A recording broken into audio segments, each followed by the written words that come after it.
O professor falou aí sobre crítica textual, eu acho bastante interessante, embora não seja minha praia de domínio, né? Já li muitas coisas, o Paroski, por exemplo, e tal, enfim, já li comentários, mas não é a minha praia de atuação mesmo, né? A gente gosta muito da teologia, das coisas que envolvem esse universo, mas eu, até mesmo por decorrência da idade, eu comecei a trabalhar com teologia, a ensinar teologia para outras pessoas, bem depois de eu ter começado a estudar tudo isso aí. Então, eu preferi me aprofundar em algumas áreas, né? E essa área da crítica textual não foi uma delas para mim, né? Mas já que o senhor tocou nesse assunto, a primeira carta de João, no capítulo 5, versículos 7 e 8, trata-se de acréscimo ou não?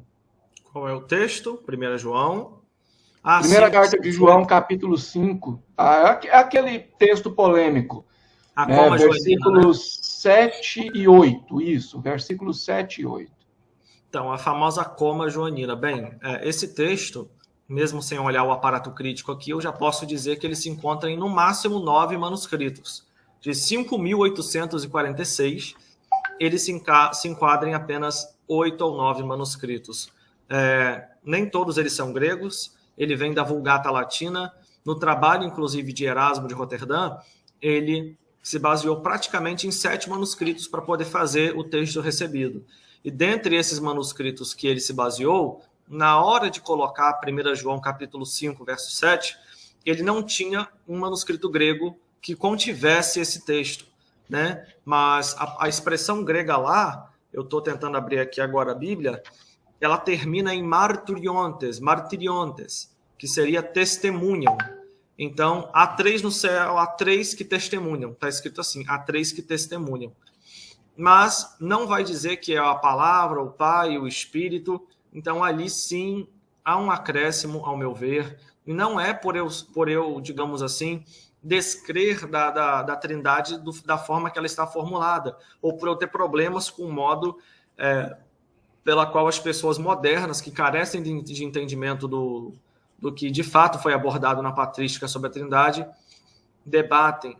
Mas é porque esse texto aqui é o que a crítica textual diz. Olha, eu vou falar, inclusive, quais são os manuscritos que ela tem. Nós temos aqui Professor, antes do senhor começar a falar acerca dos manuscritos que contém esse texto, eu quero só ler o texto aqui para os telespectadores. Primeira carta de João, capítulo 5, versículo 7. Porque 3 são os que testificam no céu: o Pai, a Palavra e o Espírito Santo.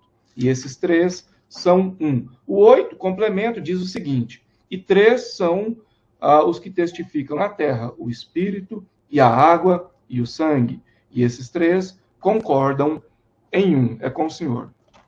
Perfeito. Nós temos exatamente isso daí. Só que aqui no texto grego está assim, ó, oti treis, eisin oi marturiontes.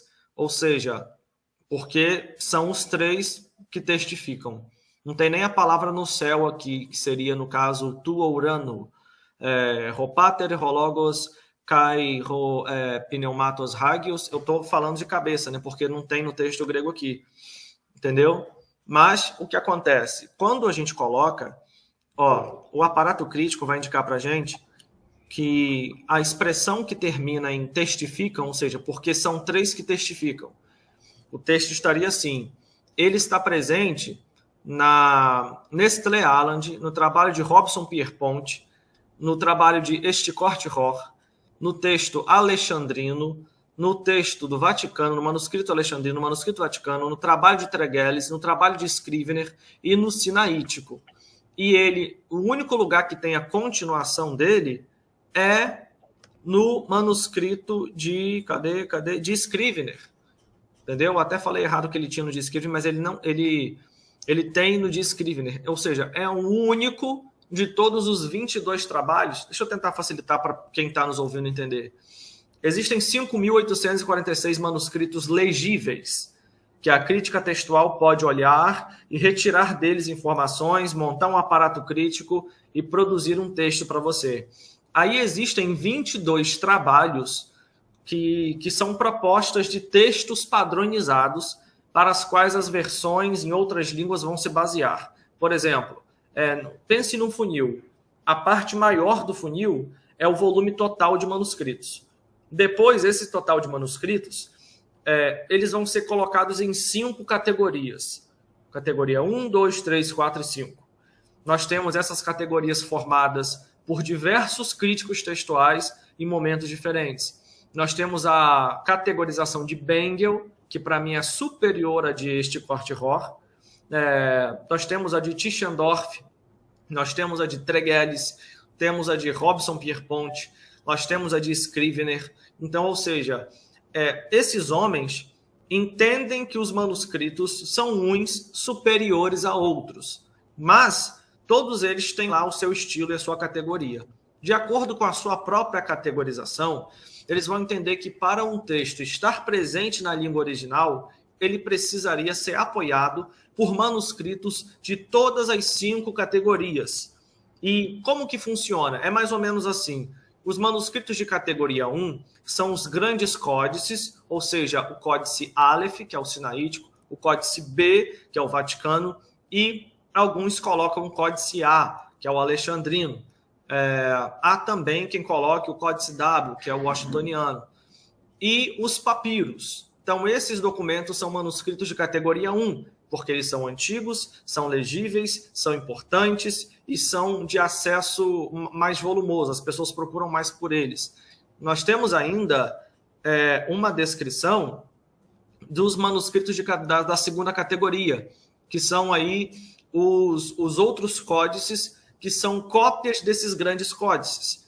Então, quando eles pegaram esses manuscritos de categoria 1 e retiraram dele um texto, alguns fizeram alguns trabalhos em cima deles, como, por exemplo, correções exegéticas, harmonização, eles fizeram anotações marginárias, escólio, esticometria, colometria, e esse texto, então, acabou virando um outro texto, onde alguns textos que tinham aqui foram negados aqui.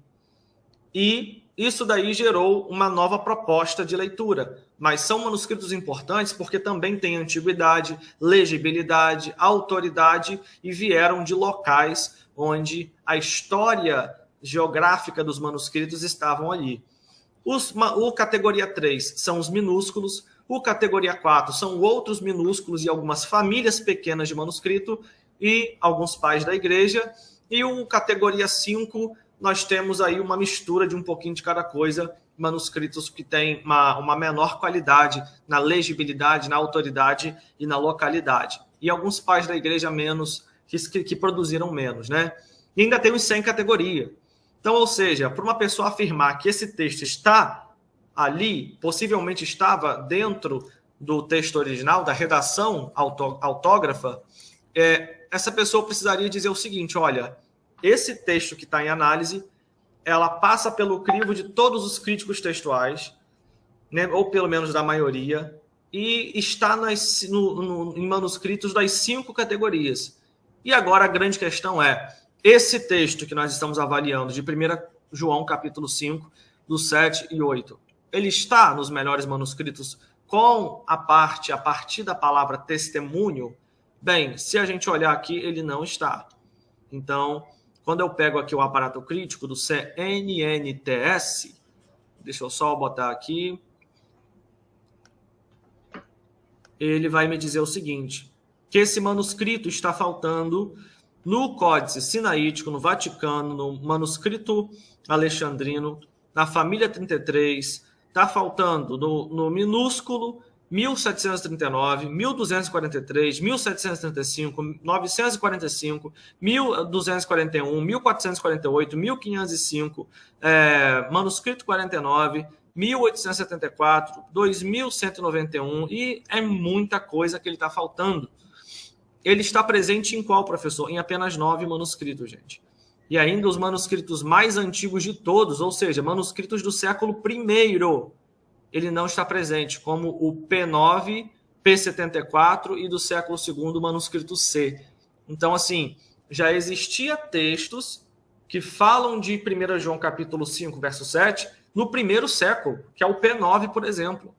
mas ele não tinha a continuação desse versículo, o que tudo indica que foi uma correção doutrinária, não correção exegética, uma correção doutrinária colocada ali para justificar os debates a partir de Nicéia, onde validaram a doutrina trinitariana como fundamental e verdadeira. Tem muitos critérios, gente, que eu poderia trazer aqui para vocês, mas acredito que esses já sejam suficientes para provar a autenticidade de um texto. E pode usar esse mesmo critério para qualquer outro texto que você for averiguar. Inclusive, no nosso canal, futuramente, vai sair como fazer uma análise dentro da crítica textual, do grego, do hebraico, do latim e tudo mais, né? É importante as pessoas saberem isso, usar as ferramentas para chegar a uma conclusão digna. Ok.